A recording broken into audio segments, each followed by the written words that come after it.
Welcome, golf fans, pursuers of knowledge and the almighty dollar. This is your golf guru bringing you the second leg of the FedEx Cup playoffs. Yes, it is the BMW Championship, and this is going to be a little different show than usual because of the delay and getting all the information. I am going to be doing the preview show and the pick show combined into one. So that way there you guys can start getting your DFS lineups. Also, I'm going to go over my favorite bets as usual. I'm going to be covering a ton. We're going to recap the Northern Trust. And yeah, we got a bit. So thank you for stopping by. Bear with me, and we'll get through all this. And hey, after all is said and done, you should have a better edge than the others that did not see this show.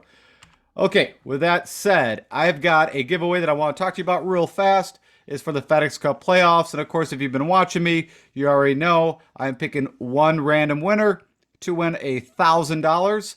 And I'm also going to up that to two winners if I get to 1,000 subscribers before pretty much the preview show for the Tour Championship. So got about another week, and I think I'm around at 840 subscribers, somewhere around there. So we're close. So I just need you guys to click that subscribe button and simply click the like button and just tell me down in the YouTube comments below, who do you think is going to take it all, win the Tour Championship, walk away with that trophy that you see DJ holding, and a whole lot of money. I believe it's $15 million, last I checked. And the last thing I want to talk about and introduce you to, if you've never heard of, is prizepicks.com. I think this is another great way to earn some money and also get excited about DFS golf or any fantasy sports. And it's a little different where you are not so much putting teams together and going against other people building teams. This is you against them. They're setting the score or the birdies or whatever it is, and you're saying, I think this guy like Xander could go under 69 in his first round or go over. And so I checked it out because I wanted to make sure it was something that I enjoyed to play, something that you guys could also, have maybe a little better luck with. And so this weekend, I went in and I put two teams in. So they're actually matching up to 100% or up to $100. So I put $100 in. They matched me 100. I put two teams in of four, which gives me a 10x multiplier. You can click an option for flex where you can hit 3 out of 4, but I just said, you know what? Give me the 10x. I'm going to put them all. I picked Kisner to go over. I picked Rahms, Scheffler, and Finau to go under, and I hit. The other one I lost on, but that's pretty good. 50% for my first time ever playing, and 10x my money. I'm a happy camper, and it's something that I think you guys will enjoy too. Right now, I do have a partnership with them and promoting them, and what they're doing is if you use my promo code GolfGuru when you log in, they'll match you, as I mentioned, up to $100 or 10%, or I'm sorry, 100%. So you put $10 in, they're going to give you an extra 10. You put 20, they're going to give you an extra 20, all the way up to 100. That kind of maxes out. What I'm gonna start doing for you guys is I will start giving you my prize picks on my value show. So that's my Wednesday show tomorrow, and I'll do it live. I'll pick the guys that I'm doing. I'll record it and make sure you guys have that and try it out. Give it a whirl. Let me know if you like it. And then what I'm gonna do, because I am getting a little bit of a kickback, I'm gonna just keep all that kickback, whatever it is, from you guys using my promo code. And I'm going to give it back to you guys in a giveaway for the Masters. So it could be a pretty nice little pool by that time, depending. So yeah, check it out, see what you think, and let me know in the YouTube comments if you've tried this before, what you think. And if you've not, if you give it a whirl for the BMW coming up, just let me know. All right, let's talk about the Northern Trust. So amazing, I'm a huge Tony Finau fan, but I actually had money on Cam Smith and did not put money on Tony. So that stung a little bit, but, of course, I'm happy for Tony. It's been like 5 years. He won the Puerto Rico Open, which, I call that like a B tournament. So this is his actual first real solid win. It's been coming, but as we see, I put his stats here to the far right? And you can just see, of course, early on, January, February, he had a really, a couple second places, a third place, almost won the Genesis, we're home on him. Kind of battled it out at the end there. And then just went into a funk, really. I mean, at a couple majors, he had some good showings. But then you can see, over the summer, it was pretty dismal. But he was at 60-1. Maybe you can even get better odds than that, but I saw him 60-1. And shame on me. I like the longer shots. And for that kind of odds, I had other bets. And actually, like I said, I had Cam Smith. And of course, you knew if you watched the show last week, what else I had on. But I'm not going to spend a ton of time. The guys torched that course. a lot what I think is going to happen at this Caves Valley. We're going to talk about that. But yeah, I felt bad, of course, in the playoff hole. Cam Smith, what I've said 1,000 times, the only thing that can typically get him in too much trouble is the driver. Everything else has been just firing. He's always been a good putter, chipper. His irons, especially with his wedges, has just been dialed in. And of course, he, as you saw, he hit the ball out of bounds. That was that. And yeah, so I felt bad for Cam, but I felt good for Finau. And if any of you guys were smarter than me, and had some money on Finau, I did play him in DFS to some degree, but did not have him outright. So that's it. That's pretty quick. We got too much other to cover. Also, of course, the delay. And then what I guess the last thing I would say about the Northern Trust, which was odd to me, was the final round. I was expecting the guys to go low. Whenever you give those guys ball in hand, now I know it was wet and it was a little windier, but you are hitting the fairways. If you hit the fairways, your ball's stopping. Either if you catch the right side of the fairway or the left side of the fairway, and you get to clean the ball, put it in a perfect lie. And I was shocked that, very few guys went low. And then you had guys like Woodland shot 8 over. You had Jordan Spieth shoot 7 over. Guys were just blowing up left and right. That was interesting to me from like the Sunday just in a capsule. But yeah, anyways, that is my recap. That's all I'm going to cover. We need to go through too much other stuff. All right, let's move on. Of course, the playoffs, I just real quickly, we just got done with the Northern Trust. There was a cut, of course, in that event, and now we got the top 70 at Finau win that, which shot him up to the #1 ranking going into the BMW Championship. And now we've got the top 70 guys that will come out of this. There is no cut. And then, of course, the Tour Champion will be the top 30 guys that make it. And again, it's all points-based. There's guys, of course, that missed the cut at the Northern Trust, and they're going to make it to the BMW Championship just due to their placement, like a Morikawa off the top of my head, which was one of my picks that did not work out. But yeah, that's enough, I think, about the FedEx Cup playoff. And now let's talk about, so we're heading back to, staying on the east side, actually. They're going to Owings Mills, Maryland, and the course is called Caves Valley Golf Course, or actually Golf Club. It's never actually hosted a PGA event, but it did host a Champions Tour event back in 2017, which was called the Constellation. And the note that I want to make about this is that Scott McCarron shot 18 under there, and we've never seen this course before. Now, of course, I'm going to talk about it and show it, but you need to also go on YouTube, type in Caves Valley hole by hole, and you get like a 2-minute video that you can kind of see it. And the course looks right in front of you, nothing complex at all, and I think these guys are going to torch this place too. I'm kind of shocked for a BMW Championship that they're going to be playing a course, but they played at Medina in 2019, and that is where Justin Thomas shot 25 under. I guess my brain was still kind of stuck on Olympia Fields, which is not a real long course, but it's a par 70, so less opportunities to score. And Rahm was the best scorer at 4 under. So anyways, I'm getting a little ahead of myself, but I just wanted to throw that out there. Of course, the architect is Tom Fazio, and then was redone by Logan Fazio in 2020. And all that was added a little bit of sand, lengthened some of the holes a little bit. It is a par 72. We're looking at over 7,500 yards. The fairways are a pin cross, bent grass. The rough does look like it could be penal. It's over 3 inches cut. And if you get off the beaten path, there is that tall fescue, ryegrass, bluegrass. So there is that kind of native grass, if you want to call it. And then the greens are bent grass again, pure distinction, which really doesn't mean anything. Just go with bent grass. I already mentioned player fields top 70 that are coming in from a FedEx Cup point standing.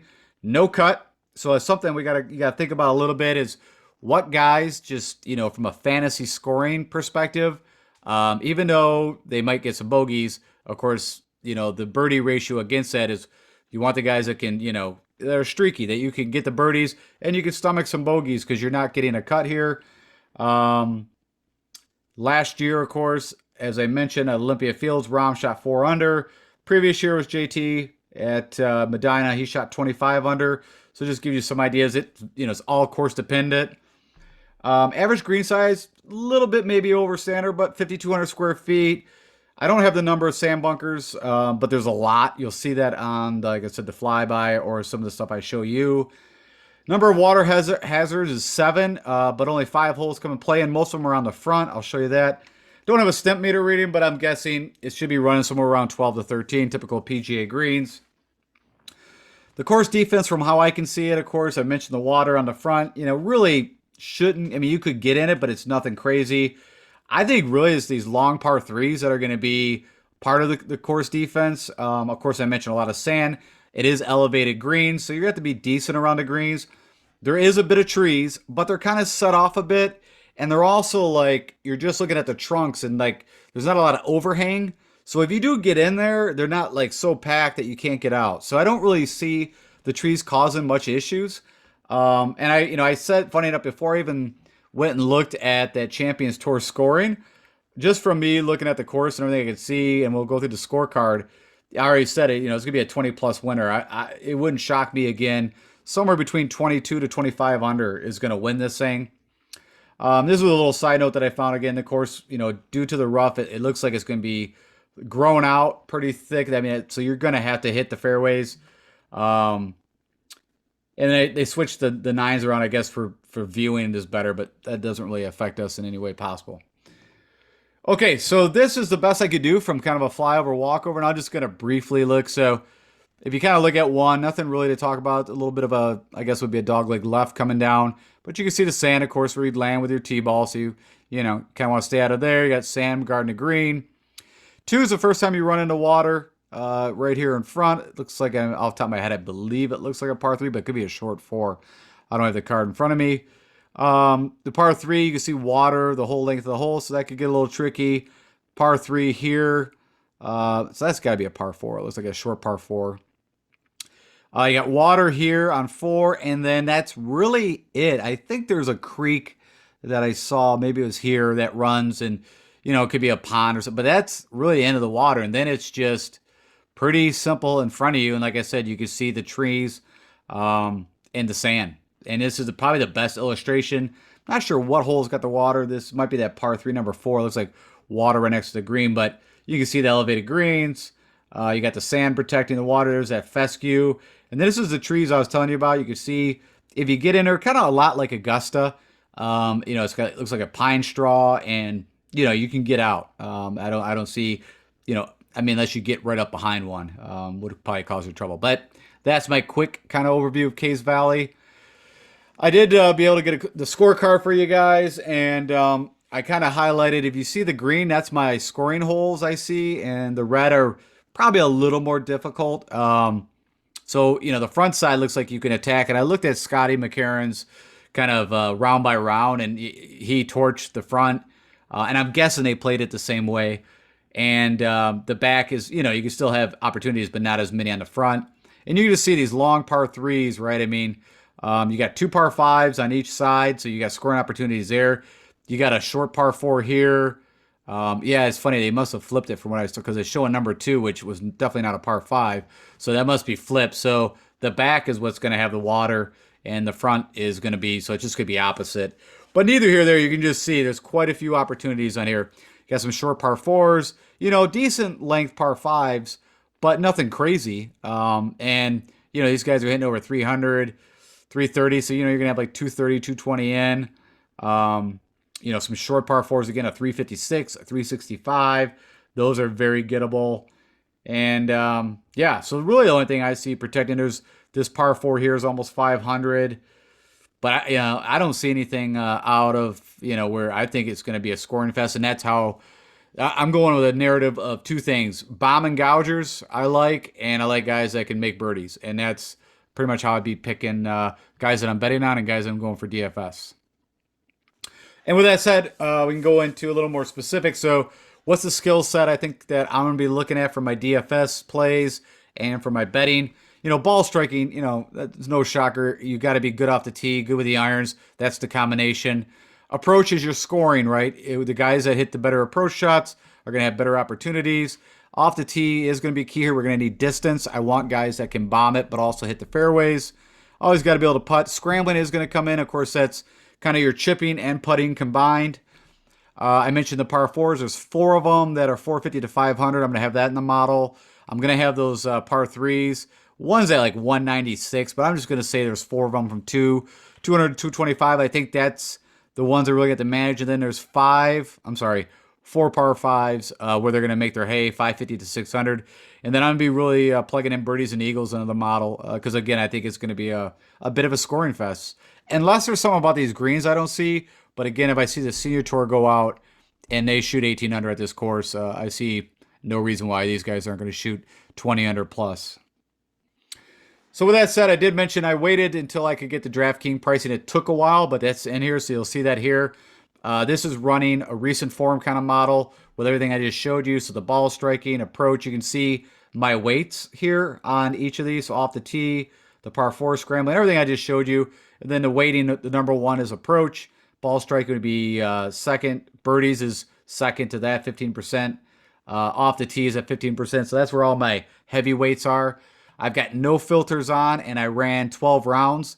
Again, this is recent form, but I always kind of look at recent form. No shocker, you're getting the Rahms and the Matsuyamas. You even get Louis, and this is bringing in, this was another thing. So the Northern Trust stroke gain data took a while for whatever reason to get in, but that's in here too. So this 12 rounds is including the Wyndham. If they played there, you got the Northern Trust for sure is going to be in here for these guys, except for Louis, is the only one that was missing. And then, like the Open and maybe the PGA that might have been brought in. But you kind of start to see right out the bat of some names. I really like the Shambo, Mitchell. I told you, I like the guys Vegas that are, been bombing it and been scoring. So those will be the guys I'll be leaning towards. And then, of course, they've never played here, so we can't do history at Caves Valley, but I can do history at No Cut Events for you.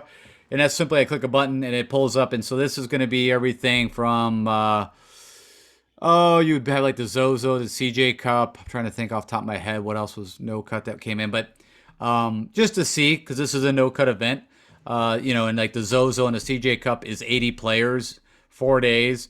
And Joaquin Neiman came up number 1. Terrell Hatton should be, let me see here. I don't see him. For some reason, he should be up there, but it could be with the model that I'm running. He didn't pop up. Oh, maybe because it's only over the past 12 rounds. But that would have been because he did well at the CJ Cup and the Zozo. I don't know. Anyways, neither here or there. This is how it did cook out. You got JT, Russ Henley, Koepka, Morikawa. So these are the guys in no-cut events that do well against these stroke gain factors. I'm going to go when we go into the actual picks, but I always kind of do comp tournaments or comp courses. This is kind of leaning more towards tournaments. I'm looking at it. This hasn't changed much from the Northern Trust. I think it's still applicable. I added Wells Fargo and Valero. They're both longer courses. They both have trees. So Quail Hollow is a great comp course, I think. Valero at TPC San Antonio. I think that's a great comp course. So I've added those in. And these are what, pulled up with those kind of filters. So it's par 72, over 7,400 yards. And I believe I put bent grass on this. And this is what is spit out. And funny enough, Charlie Hoffman, which he did well at the Valero. Of course, Corey Connors, he had a 12th at Valero. I guess Rory's got to be right here because, of course, he won at Wells Fargo. So anyways, just give you some thoughts on some more names that do well at these kind of tracks. Longer, par 72, bent grass. Okay, so the next thing I want to look at is who's the best ball strikers in this field, and this is going to give you the top 20 ball strikers over the past 12 rounds. And you can see, again, no shocker, you got Rahm, Berger, McIlroy, Matsuyama. Again, this is off the tee combined with approach, who's doing it the best out over the last 12 rounds. So just, again, give you some names, look at the best ball strikers. I think that's going to be a key thing as always. The next thing we got here is the best bent putter. So again, this is a bent grass green. And again, this is looking over the past 12 rounds. Funny enough, Alex Noren popped up top. I think Cameron Champ, that blows my mind, but that could be a very interesting play. Of course, he's had the recent win at, 3M? And so TPC Twin Cities, I guess that's got to be bent then. You got Tringali, of course, Cam Smith, that makes sense. Cameron Davis, of course, he won at the Rocket Mortgage, which I know for sure that is a bent grass. Trying to see anybody else that pops up that might be a little different. But yeah, anyways, that gives you the top 20 best bent putters if you're also wanting to figure out guys that can hit it long and also putt very well on bent over the last 12 rounds. You got some names there. And then I mentioned kind of last thing was, they're going to have to go low here. So I also want to look at this field over the past 12 rounds. This is only looking at who's had the most birdies. And this is your top 20 guys for that. Of course, Cam Smith is up there, DeChambeau. Of course, this isn't taking in the bogey effect, but I already mentioned that the way it's weighed, a bogey versus birdie on DFS and DraftKings, you're going to be probably leaning more towards not so concerned about the guys that are making the bogeys, more concerned about the guys that are getting those 3 birdies in, consecutive streaks, or the eagle and the 2 birdies, getting that extra 5 points. That's the guys we're going to have to lean to from a DFS side. And then real quick, I'm going to go over my favorite bets. I did these actually pretty early today, and I just went off a lot of the stuff that I was already seeing. But hey, gives you some thoughts to get your bets in before maybe some money starts to weigh there and brings the odds down. I like Jason Kokrak. Again, I'm looking for guys that can bomb the ball. He's had good form. Now, I know the putter has kind of fallen off the last couple tournaments. But I think that's just kind of a quinky dink. He's putted really well for the whole season. And so at 80 to 1, he's kind of everything that I'm looking for from a betting side. And these are long shots. I, of course, have bet some not so long shots. I've got one of them in here, and I think I've got another one I'll talk about. But yeah, I like Kokrak 80 to 1. That's on DraftKings. You got Johnny Vegas, who's been playing really, and that's 130 to 1. And again, hopefully I got him out as soon as I could. So this odds came out this morning. I tried to get these done, but I just couldn't get all the rest of it. But very similar, right? Jonathan Vegas, man, just bombs the ball, been hitting good on approach. The putter's actually heated up some. I think 131. Now, I understand this is the best of the best. We're starting to get in fields where the long shots might not happen, but hey, we just had Finau hit 60 to 1. So I'm going to stick with it. I'm not going to bet the 8 to 1 on Rahm or whatever it is. Phil Mickelson, write this down. This is the first time you're ever going to see this. I think I've only picked Phil once in my entire life, even from a DFS side. But from a betting side, this reeks of a Phil Mickelson course that he could come out of nowhere again and win. And so you got to think about this. If you look at the courses that he played on the Senior Champions Tour, and he won back-to-back, right? His 2 first events this year was early on. He won. He also was up there at the Wells Fargo at Quail Hollow, right? I think he led the first day 7 under. Of course, he won the PGA, so we know what can happen. There's some room on this course, and I see nothing. It also has a little it reminds me a bit of Augusta by the length, the green size. Now, I don't think the greens are as tricky, but what I'm getting to is this is a place that Phil could have a good showing. So even from a DFS perspective, I think he's live here. But definitely from 150 to 1, from a betting perspective, I've already put some money on it. Just something that you could think of. And then Keith Mitchell, who's just been same thing, right? He actually battled Rory for the win at Quail Hollow for the Wells Fargo. I think he ended up with a second place finish there. But he's 200 to 1. And again, another guy who has been playing well. I'll have to look at what he finished, but I know he was up there, top 10 at the Northern Trust. I think he's a great bet at 201. Again, that is on DraftKings, so hopefully that pricing is still there. And then the first guy I think about that's probably going to win this thing, I know DeChambeau's had his ups and downs on Sundays, but if he's hitting the driver, which he can, and he can just let it go, it looks like on a ton of these holes, he's going to be hitting sand wedge, pitch wedge, and his wedges, at least what I saw at the Northern Trust, I'd have to look at the stats how it all came in, but he was actually hitting his 100, 120-yard shots like tight. And so if the putter's going, 28 to 1, I think is good odds on DeChambeau. So I like that. And I also like JT. I think I put a bet on Justin Thomas. He's also now making putts. I think he ended up again around 3rd or 4th when it was all said and done. I don't remember off the top of my head at the Northern Trust, but I watched him and he was making putts. Everything looked pretty good. So 22 to 1 for Justin Thomas. I think that's not a bad bet. So here you go. That's my bets. And now let's jump over to Fantasy National. Let's go look through some of the guys that I'm identifying and talk about who we want to go with from a DFS perspective. Okay, so I'm jumping over to Fantasy National. Again, as always, I state, great tool. Recommend it if you're doing your own analysis work. It's the best thing I've found out there. I've been using it now for 5-6 years, maybe even longer. It could be 8 years. And again, that's what I use to kind of do my analysis and share with you guys. All right, just so you know what's going on here, I have no filters on. I am looking at the past 12 rounds. I built a mini model which you will also see how it ranks out. And I'm, of course, rating the ball striking and approach is my top two. Of course, birdies. Um, and then this is birdie or better. So this is opportunities. It doesn't mean they made it, but it's still getting the birdie or better gained. Looking at par five scoring, are they doing that? And the putting. I think that's going to be the key things. I'm looking for guys that can score. I mentioned I've identified 15 guys that I'm looking to play. And over here, you'll see recent results and then tournament history. Of course, Rahm was your past winner last year at Olympia Fields. I don't know if that was I forgot now if it's a playoff, but it was him and DJ, right? They had like that putt off. So I think that was a playoff for first, second, if I remember. Again, these tournaments all kind of start to kind of blend together over the years, even just week by week. And so what we're going to do is I'm not going to spend a ton of time on some of these guys that I don't think I need to sell you on. But some of the guys that maybe we're kind of on and off, I'll jump in and we'll dive. So the first, of course, is Jon Rahm. Again, like last week, I picked him. I don't like picking the number one most expensive guy, especially with the ownership or from a DFS perspective. You got to put him in there at least, and depending on how many lineups, if you're building 10 lineups, I would probably have him in at least 5 of them. If you're doing 50, of course, you kind of can sprinkle it here and there, but there's no way you can't. And like I said, I don't like to be the guy that's like, it's but you can see everything is green light go. And I've seen nothing from Rahm. Of course, he, could have easily been in that playoff if he would have made a putt on 18 that he missed.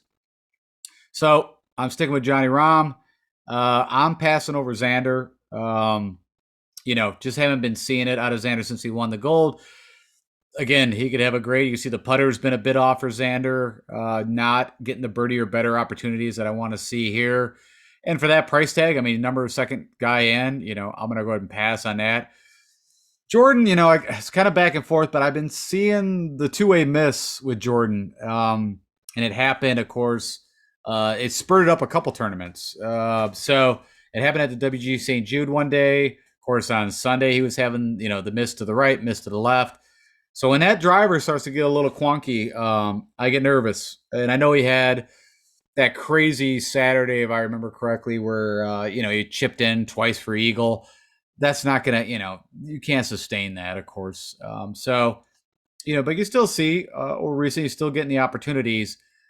Just for him being a third man priced, I'm going to wait. I'm going to go down to JT. You're getting a little bit of a price savings. So, 500 from Xander. He's doing everything I liked, and the putter is coming back. Of course, you can see that here with just his finishes. I don't, again, think I need to go into the comparable courses for him for you guys. We'll do it. We'll just go check, and we can also look at his splits. So, if you went by the putting splits, he's a little less on the bent.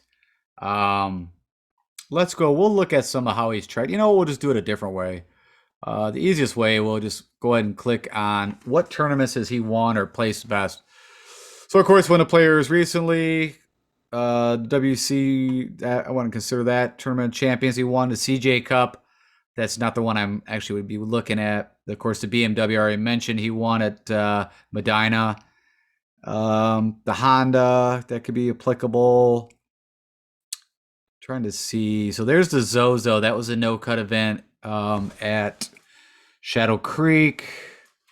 The Genesis, he's had a second. That's a good comparable course. Trying to see the Memorial at Murdfield. That was a while ago. Okay, let's just go plug in the WGC events just to see. And I'm going to get back on the date. Yeah, I mean, I think from a comparable course side, he could definitely light it up here. I mean, I just don't think I'm not going to waste your guys' time. I think that Justin Thomas, he could definitely handle himself here. I think DJ could be an interesting play. For DJ with me, it's all going to come down to, is he ready to go win? I really feel like it's a motivation thing. Just, again, to miss the cut at the Northern Trust. I mean, he's still hitting the ball pretty well. It's just been not scoring at all when he has his opportunities. Let's just go click on DJ real quick. I just want to see. Poa is his best surface, but of course he's not that good of a putter to begin with. I mean, he has his streaks. I just wanted to see here what's been going on. I mean, he's still gaining. I guess you could say over his last 5 tournaments, he's not been gaining off the tee like he typically does. And that's a little represented here. So, against the field, he's losing off the tee approach around the green, but actually putted well at the Northern Trust. Green across the board here, which got him that 10th at WC St. Jude. The 3M, again, how motivated was he to play at the 3M? He did well on approach. Everything else was red. So if I had to make my own analysis, just looking over his past 10 tournaments, it's really been the approach, his irons of what's been off, and then around the green. The putter's kind of, not been bad. So, typically when I think of him not scoring well, it's just a putting thing, but it looks like more of the iron. So again, could he go out and win this thing? I think he's at 20, 22 to 1 from a betting. I don't think that's a terrible bet either. I think I did throw a little money on him because, like I said, he could come out of nowhere. And this course, for the guys that can bomb it, they have the length. This course is going to be, it is definitely not a plotter. Everything I'm seeing with it, it is a course that if you have length, you are going to have an advantage. You're going to be hitting the shorter irons in, pure and simple. That goes for Brooks Koepka. Now, I just haven't liked what I've seen out of Brooks' game. You can see the putter's been sideways. I think he had a 4-putt or a 3-putt at the Northern Trust. Again, I put these two together a little bit. I feel like, I'm not saying that they're not motivated, but money's not a motivator for these guys. I really think they're at the point of their career where it is major focused. And if you look at it, once DJ won that Masters, man, his game has just been on a downslide. Not saying Koepka is not going to go compete. I feel like if he has a good Thursday, then in the rest of he will try. If he has a bad Thursday and not that great of a Friday, you're not going to want Brooks Koepka come Saturday or Sunday. That's just my own opinion. Of course, Morikawa, just so you guys know, I think it was the back. I think it was a back issue. He had an issue. He had a physical injury that he battled through on Friday.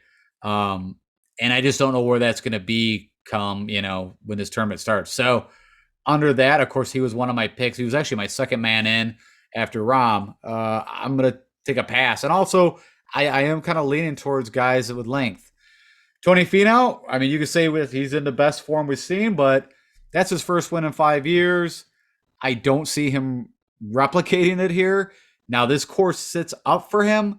Let me put it this way. If he didn't just have the win, he would have been one of my top 15 picks.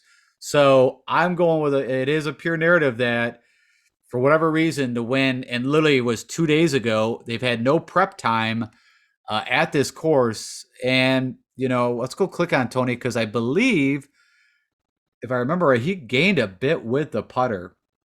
Yeah, he gained 4 strokes with the putter. Let's just see how many times Tony Finau has gained that kind. So, I mean, he's gained up in here, but this was 2018, 2016. His best showing was actually at 3M Open. He gained 5 strokes there. I want to see the next time in 2021. So there's the Northern Trust that they just played. Let me see the next one. So there you go. So then he gained 3 strokes at the Genesis back in February, and then the next time he gained that kind of was just recently, of course, this past weekend. So where I'm getting to is I don't think he is going to duplicate that putting. Now Louis is the guy I'm going with at that price tag. Now the hard part, right, is Louis, I think it was a neck strain, and I don't know how much I believe. So right, he pulled out of, I believe it was the Wyndham he was going to play in. He pulled out of that, and then he pulled out of the Northern. And I would guess he already knew that he was fine, and if he wins, of course, this. But again, you could, he technically does have some kind of injury, but I mean, Louis, again, I don't think I have to go in and do all the comp courses with you. I think how well he's played. You can see that here. You can look at the past BMW championships. I guess I could have done that for these other guys. I apologize. I did not show that. I did show it for Rahm. Of course, he's had a great history at the BMW at different courses. You see Xander's best was a T3 in 2018. Spieth, of course, this was, maybe, right here was definitely not the height of his powers. Here he was still firing pretty good, but his best showing was a 9th. I mentioned JT went in it at Medina. You got DJ, who won the BMW, of course, like I said, the putt-off contest there. 2016. Let's keep scrolling. So Finau, last 2 years, he had a 5th and a 4th. So again, can make an argument there, a 7th and an 8th. He's done well at the BMW, again, different courses. And again, from Tony Finau, from a DFS play, again, you're getting 4 days, and Tony typically is going to give you 2 days of scoring. So, I'm not arguing if you play him. I'm just saying I've got a couple other guys I think I'd prefer to play. And my next 2 guys is still Cam Smith and Louis. And it's not just what this model's saying. It's just they've been just, making birdies and getting the opportunities. Let's go. We will for Cam. I do want to go see. We'll just bang him against some. Of course, good putter. Poa's showing as his best over his career. Bent is solid. Let's go plug in Wells Fargo. So he's only played there once, and that was a miscut. What about the Valero? So 2017 at a 6 there. I like Valero. I think it reminds me a bit of what this course looks like to some degree. That was the wrong thing to enter. Farmers. So Torrey Pines South, I think, is a good, also comparable course. So his best showing was a 9th. And of course, that's split over those courses. So I'm not breaking it down between North and South. What else we got? I think the Houston Open. He's not played, but it could be also a good one. Arnold Palmer. Bay Hill could be a good comparable course. What else was plugging WGC events? No cut events. Best showing was a 6, a 5th at the Memphis. Northern Trust, of course, he just had that 2nd in the playoff. He had a 3rd before that. And what's he done? I think we looked at this. He had a 12th at the BMW Championship, 2020th. Okay, so I like Cam. I think he's going to produce. I like Louis. Funny enough, Rory has been showing also some life. Could be an interesting play. I'm going to go with DeChambeau. Again, I like just what I've been seeing recently. You can also see the opportunities this guy's getting. He starts converting this. If you look at all these guys, I don't think anybody else compares with who's getting the most birdie or better opportunities. So yeah, I'm all in on DeChambeau this week. I mean, typically when I'm all in on DeChambeau, it kind of burns me, but I really like him here. Again, I'm not going to go through the comparables. We can go look at his tournament history. So, not the best at the BMW is what it's telling me. We already know he won the Arnold Palmer, so we don't need to plug that in. I guess Bent is positive for him. It's not his best surface, but it is a positive putting surface for him. Since we're here, I'm going to go ahead and just plug some of these. So Wells Fargo at Quail Holly's done well. If you remember, he actually flew home this year and then came back and ended up with a backdoor, like a 9th place finish there. The Valero, nothing great there. What about the Farmers? A couple of miscuts when he did play, but that's not recent. Of course, I mentioned Arnold Palmer. He's had, a win, a 4th, a 2nd. So pretty good history at Bay Hill. What about the Memorial? He won that in 2018. He had an 18th recently. Let's see, WGC events. A 2nd. That would have been, I think, would that have been concession? Or is that, let me see. No, that was actually in Mexico. Okay. So, again, I am on the DeChambeau train.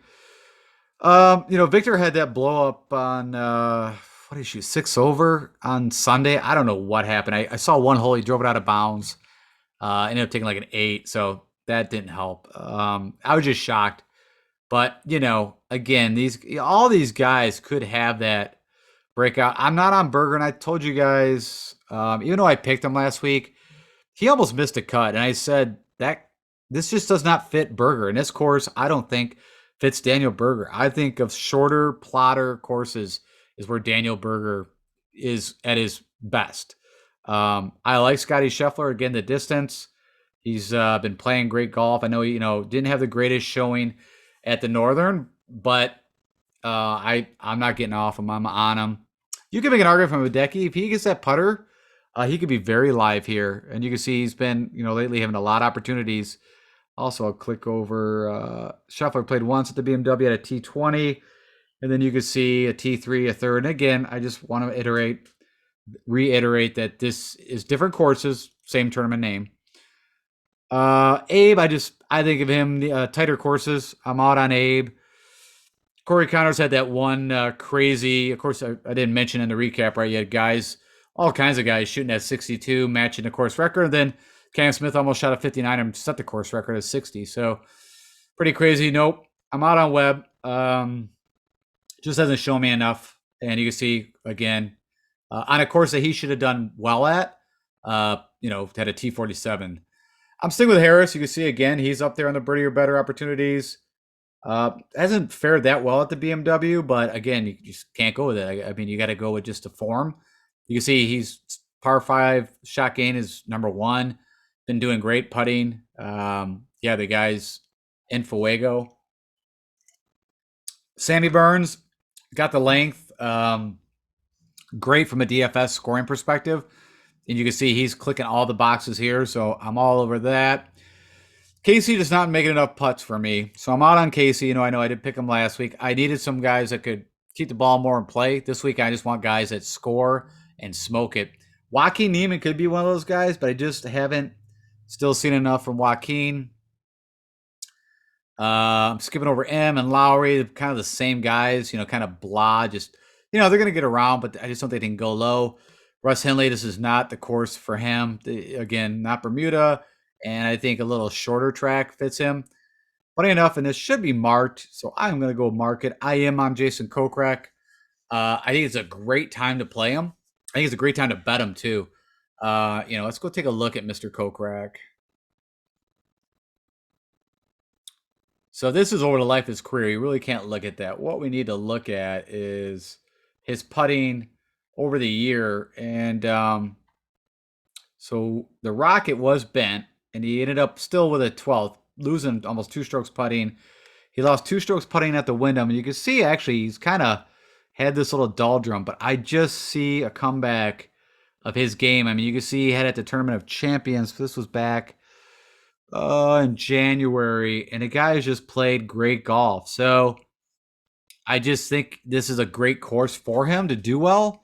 I'm going to give it one more go. And I can see why, if you didn't want to go with Jason Kokrak, you can see he's been trending in the wrong way from stroke gain and tournament placing, but he has done well again at different courses at the BMW.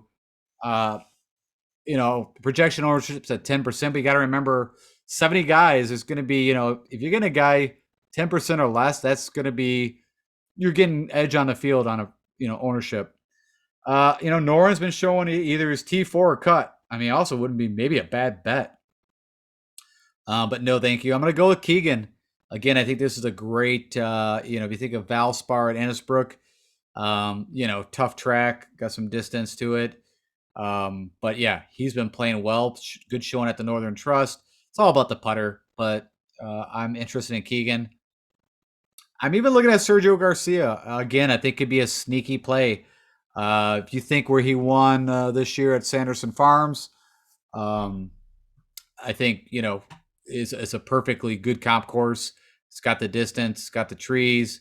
I like Sergio. I'm plugging him in. You can see at a T12 back in 2017. So it's been a little while since he's been in the B&W. I'm going to stick with Tringali again. Showed me great form, great play. He ticks all the boxes that I like. EVR, you can make an argument. He won the Barracuda, came out with a good showing at the Northern Trust. I was a bit shocked. That might be kind of a sprinkle play for me. I will say that. HV3 has been playing great golf. He's got the distance. It's all about the putter. Let's go look at HV3 real quick. I just want to see. So approach, he's been in Fuego with approach. Funny enough, he's actually been losing off the tee, which I haven't got to watch him a lot. That's interesting. I mean, for Harold Varner, if he puts together what he typically does off the tee, gaining 2 or 3 strokes with that kind of showing and gaining with the putter, I think that'd be a great bet too. I didn't even look at his betting odds, so I'm going to have to throw a bet on HV3, and I would be playing it from a DFS perspective. It's only made it once to the BMW. It ended up almost dead last, but what year was that? 2019. So yeah, I don't know what went wrong. I want to go see what happened there. because that would have been at Medina, which was a pretty simple gained off. So this is typically what I would expect out of Harold Varner. He gained off the tee, lost on approach, lost almost 6 strokes putting, and lost around the green. So, he's feeling it. I'm going to stick with it. Brian Harman has just been dismal. I mean, you could just see red across the board, so nothing to really talk about there. I'm going to go with Cameron Champ again. Coming off the win for the 3M. And this fits, what he's been doing. He's been making birdies. You can see green across the board on the things that I want to see. He's, got the distance. Let me go look at I didn't get to watch also enough of him at the Northern. So he actually lost a little bit off the tee. Wow. Crushed it on approach. Good around the green and gained putting. I shouldn't say good around the green. Lost 2 strokes around the green. That's very typical, as you see right here. But that he's been gaining with the putter his last 10 rounds is very interesting. So I am going to plug in Cameron Champ. Also, he's one of my picks. Streelman. That's interesting. He must have had a really bad Sunday because he was doing okay for a while. And then I mentioned Johnny Vegas. Again, I think of Johnny Vegas and Harold Varner as almost identical players to me. But both have been playing very well. Both great off the tee. Been hitting the ball well at the approach. I want to go look at Johnny Vegas and also look at what he did. You can see his putting splits here. It's just a bad putter, like HV3. You can see that over life. His career typically does not gain. But you can see this. He's been gaining with the putter over the last 3 rounds. He actually lost at the Northern Trust while he missed the cut and was one of my picks. And he also lost at the tee. So the things that we need him to do, he wasn't doing. But I'm going to go back to him. You can see typically gains quite a bit off the tee. Has been gaining on approach. And last 3 out of 4 tournaments gained with the putter. So I'm going to hope that trend comes back. And I'm going to be going with some Johnny Vegas. And I think, did I pick one more? Yeah. I'm going to save. I mean, Killer Keith is going to be one of my value plays, but I'll go ahead and just say that, yeah, plain and simple, I like Killer Keith. He's fitting the model that I'm going with, and that is the Bombers, and have been some decent, actually good recent form. So to summarize all that, and I know I didn't go into all the comparable courses. I just don't think it's necessary. With these guys that we're talking about, I know the guys that I'm picking, I know they're going to fit what I'm looking for. But to sum it up, I'm going with John Rahm, JT. You got Louis. Now, we're going to have to keep an eye on Louis. He might get a WD. So we're going to have to really keep an eye. If you roster him, make sure you set your alarm clock. I will. So you don't have like what happened with Patrick Reed. I didn't even mention that for the Northern Trust, where I did have a tiny, tiny bit of Patrick Reed. And funny enough, one of my lineups that ended up, I think I don't know, somewhere around 500th, maybe would have, if I had Patrick Reed, could have ended up top 10, of course, if he would have played. So we got to keep an eye on that. Cam Smith, DeChambeau, Scheffler, Harris English, Burns, Kokrak, Bradley, Garcia, Tringali, HV3, Cameron Champ, and Johnny Vegas. That's my top 15 plays. I know typically I do it a little different, but due to time constraints, I don't have time to go into to put them in there, so I apologize for that. Usually I will, but you've got them, and that's my DFS plays. Let's go jump back and wrap this thing up. Okay, so with that said, that is it. If you would do me the great honor of clicking that like button, share with anybody else that you think would be interested. Remember, subscribe. I've got that $1,000 giveaway. If we get the subscribe base up to 1,000, I'm going to make that 2 random winners. And if I can help you, have any questions about the BMW Championship or anything else, hit me up on the YouTube comments or on the Twitter sphere at DFS Golf Guru. Thanks, guys. Sorry that was a little long, but had to get all that in for you guys. And all the best of luck to us. I will, of course, have my show out tomorrow. Oh, yeah, and don't forget, try out that Prize Picks. I'm telling you, it's worth a $100 shot to give you. It gives you $100. And I said, honest to God, I put 2 entries in. I hit on one, and it was pretty easy peasy. I will give you guys my picks for tomorrow on Prize Picks. And, yeah, give it a look-see. All right, guys, thanks so much, and talk to you tomorrow.